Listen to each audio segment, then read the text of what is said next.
پہلے قاعدے میں درود شریف جو ہے یہ پتہ نہیں، میں نے آپ ہی سنا تھا شاید کہ کچھ اسکالرس تو کہتے ہیں کہ لازمی پڑھنا چاہیے۔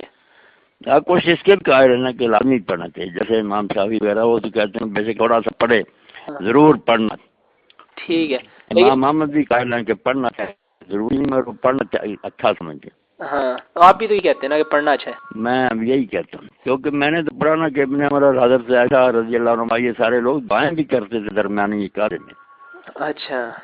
ہوتا ہے امام مالک میری، میں تو چھوٹی موٹی دعا بھی درود کے بعد کر کے اٹھتا ہوں۔ کل ایک یہ مسئلہ ڈسکس ہو رہا تھا نا، ایک وہ کہہ رہے تھے کہ جو حنفی علماء ہیں وہ یہ کہتے ہیں کہ اگر آپ اس کے امام کے پیچھے پڑھے ہو نا تو پھر آپ پہلے قاعدے کے بعد پڑھ سکتے ہیں درود شریف، لیکن اگر آپ الگ پڑھے ہو پھر آپ کو سجدہ سہو کرنا پڑتا ہے۔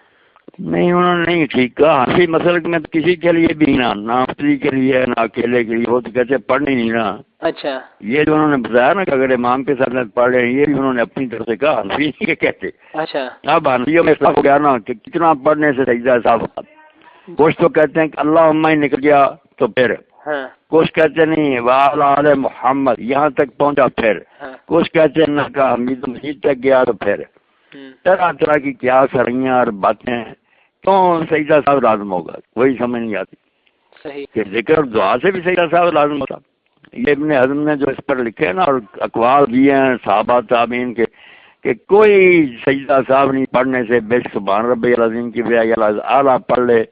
یا کوئی یاد میں کچھ اور پڑھ لے،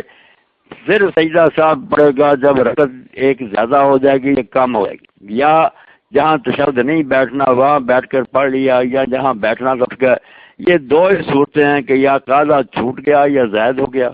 یا حرکت چھوٹ گئی یا زیادہ ہو گئی۔ اس